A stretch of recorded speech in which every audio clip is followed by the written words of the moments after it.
Good morning students, BA third year. आज हम पढ़ेंगे अरस्तु के परिवार संपत्ति और दास प्रथा पर उसके क्या विचार थे। ठीक है, तो सबसे पहले हम परिवार के बारे में देखेंगे कि जैसे प्लेटो ने स्त्रियों का साम्यवाद या संपत्ति का साम्यवाद बताया था, तो उसने क्या बोला था कि स्त्री जो है वहां पे प्लेटो ने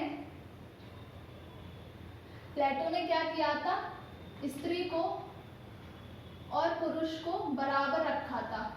स्त्री और पुरुष को प्लेटो ने बराबर रखा था और क्या बोला था कि जो स्त्री है वो इतनी शक्तिशाली है कि वो पुरुषों के साथ संरक्षण करने में समर्थ है। मतलब कि जो संरक्षक वर्ग होता है, जो संरक्षक वर्ग जो प्लेटो ने बताया था कि संरक्षक वर्ग जिसमें सेना होती है, तो स्त्री भी इतनी समर्थ है कि वो भी सेना में क्या हो सकती है, भर्ती हो सकती है।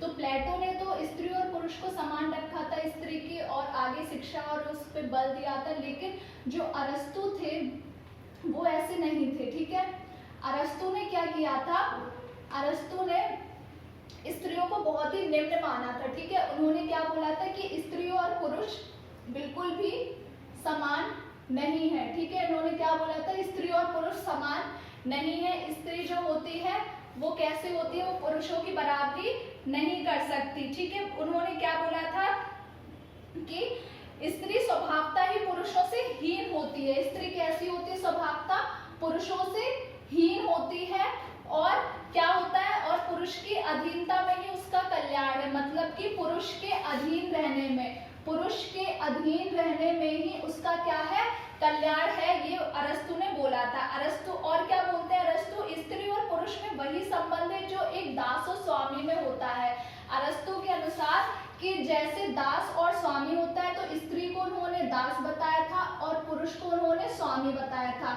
ठीक है, तो उन्होंने क्या बोला था कि स्त्री और पुरुष में वैसा ही संबंध होना चाहिए या होता है जैसा दास और एक स्वामी का होता है। ठीक है, और उन्होंने क्या बोला था कि शारीरिक श्रम करने वाले और मानसिक श्रम करने वाले में, मतलब कि शारीरिक श्रम और मानसिक श्रम के अनुसार उन्होंने बोला था। ठीक है, स्त्री की संकल्प शक्ति क्षीण होती है, अतः वे स्वतंत्र रहने के योग्य नहीं है। अरस्तु ने क्या बोला था कि जो स्त्री है वो स्वतंत्र रहने के योग्य नहीं है, स्वतंत्र रहने के योग्य बिल्कुल भी नहीं है, अतः उसे खुला नहीं छोड़ना चाहिए या स्वतंत्र नहीं छोड़ना चाहिए। यही मनु जो थे, मनु ने भी अपनी मनुस्मृति में लिखा था कि स्त्री स्वतंत्र रहने के योग्य नहीं है। ठीक है, अरस्तु क्या बोलते हैं कि स्त्रियों के लिए सर्वोत्तम स्थान घर की चार दीवारी है। मतलब घर की चार दीवारी में ही उसे रहना चाहिए, जहाँ वह घरेलू मामलों में सर्वोच्च होती है। ठीक है, मतलब कि घरेलू मामले जो उसके घर के जो काम है वो सिर्फ वही स्त्रियों को करने चाहिए, इसके अलावा उसे और कुछ भी नहीं करना चाहिए अरस्तु की दृष्टि में। और वो क्या बोलता है कि मतलब कि जो प्लेटो ने जो अंतर मिटाने की कोशिश की थी स्त्रियों को, ये जो प्लेटो ने यहाँ पे प्लेटो ने जो अंतर मिटाने की कोशिश की थी, स्त्री और पुरुष को बराबर रखने की कोशिश की थी, अरस्तु ने ऐसा यहाँ पे बिल्कुल भी नहीं किया है। ठीक है, उसने क्या बोला है कि पुरुष की शोभा आदेश देने में है और स्त्री की शोभा क्या है, उसका पालन करने में। ठीक है, तो स्त्रियों को उसने क्या बोला था कि स्त्री क्या करती है, आदेशों का आदेश पालन करती है और पुरुष क्या करते हैं, आदेश देता है। ठीक है, यहाँ पे ये बात हो गई स्त्रियों की। ठीक है, उसके बाद अब जब दास के बारे में क्या बोला था, आप लोगों को पता होना चाहिए कि जो अरस्तु थे उन्होंने दास प्रथा का बहुत ज्यादा समर्थन किया था। दास प्रथा के क्या है, समर्थक हैं ये। इन्होंने क्या बोला था कि कुछ व्यक्ति जो है वो स्वभाव से ही प्रकृति के द्वारा ही बुद्धिमान पैदा होते हैं, कुछ जो होते हैं वो बुद्धिमान नहीं होते, उनमें अपनी इतनी ज्यादा शक्ति नहीं होती है, वो क्या होते हैं, जड़ बुद्धि के या मूर्ख लोग होते हैं। ठीक है, तो इन लोगों का मतलब वो या तो वो बर्बाद हो जाए, इससे अच्छा है कि उन्हें अपना दास बना लिया जाए। तो अरस्तु क्या बोलते हैं कि अपने जन्म के समय से ही कुछ लोग पराधीन होने के लिए नियत होते हैं। मतलब जन्म से ही वो इसीलिए उनका जन्म होता है ताकि वो उन्हें कैसा रखा जाए, दास बना के रखा जाए। और कुछ लोग शासन करने के लिए होते हैं, मतलब कि जो जड़ बुद्धि होते हैं, जिनमें बुद्धि नहीं होती, तो उन्हें दास बना लिया जाए, और जो बुद्धिमान होते हैं उन्हें क्या बना लिया जाए, वो बन जाए स्वामी। तो ये उन्होंने बोला कि ये जन्म से ही कैसे होते हैं, दास बनने के लिए ही पैदा होते हैं, और इनका भलाई इसी में है कि लोग इन्हें अपना क्या बना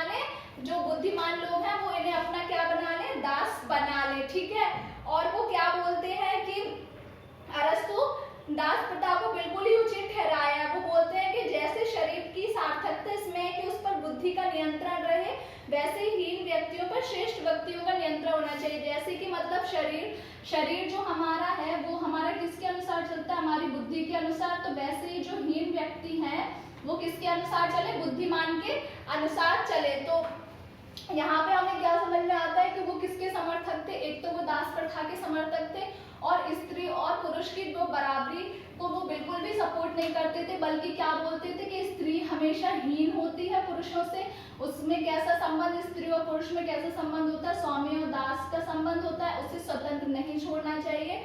और स्त्री की शोभा किसमें है, आदेश पालन करने में है, और पुरुष की शोभा किसमें है, आदेश देने में है। ठीक है, अब परिवार के बारे में वो क्या बोलते हैं, परिवार वह प्रारंभिक संगठन है जिससे आगे चलकर राज्य की उत्पत्ति होती है। परिवार को बहुत ही इंपॉर्टेंस देते हैं, बोलते हैं परिवार जो होता है, परिवार से ही आगे चल के क्या बनता है, राज्य बनता है। ठीक है, क्या बोलते हैं कि परिवार से ही आगे चलकर राज्य की उत्पत्ति होती है।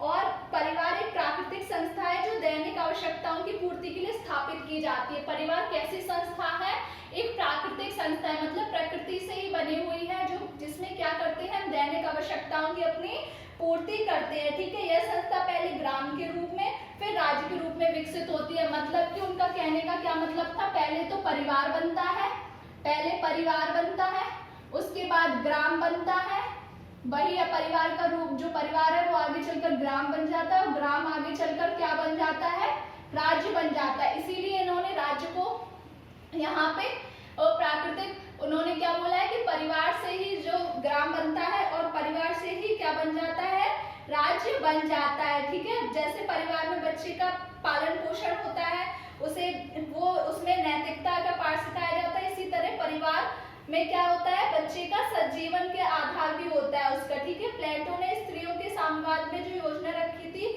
उसके अंतर्गत बच्चों के लिए माता पिता का कुछ भी वो समझ नहीं आ रहा था, उसने स्त्रियों का जो साम्यवाद रखा था, उसने क्या बोला था कि जो स्त्री एक स्त्री वो रहेगी वो सबकी स्त्री है, और जो बच्चे हैं वो सबके बच्चे रहेंगे। तो यहाँ पे बच्चों का जो अच्छी तरीके से लालन पालन नहीं हो रहा था, लेकिन यहाँ पे इन्होंने परिवार को बिल्कुल ही अलग कर दिया है, सबका अपना अपना परिवार होगा जिससे बच्चों को लालन पालन भी ठीक से हो जाएगा। ठीक है, उन्होंने क्या बोला है कि परिवार एवं संपत्ति को इसलिए भी महत्व देता है क्योंकि यह संस्था के गुणों से अक्षुण्ण होती है। ठीक है, उन्होंने क्या बोला था कि परिवार के अस्तित्व की रक्षा के लिए संपत्ति आवश्यक है, क्योंकि यदि परिवार के पास संपत्ति नहीं होगी तो वो शीघ्र कैसा हो जाएगा, छिन्न भिन्न हो जाएगा। मतलब कि इन्होंने संपत्ति को भी सपोर्ट किया है, परिवार के साथ साथ संपत्ति को भी इन्होंने सपोर्ट किया है। जो प्लेटो थे उनकी तरह इन्होंने संपत्ति को बिल्कुल क्षीण नहीं माना है, इन्होंने संपत्ति को क्या किया है, संपत्ति को सपोर्ट किया है। क्या बोलते हैं कि अगर परिवार है तो परिवार को चलाने के लिए संपत्ति की भी आवश्यकता होगी, इसीलिए उन्होंने क्या किया है, संपत्ति को आवश्यक माना है। तो यहाँ पे प्लेटो और अरस्तु के उसमें डिफरेंस करके देखते हैं, क्योंकि अरस्तु और प्लेटो के राजनीतिक विचार या जो भी उनके विचार है उनमें डिफरेंस करने के लिए क्वेश्चन आता है।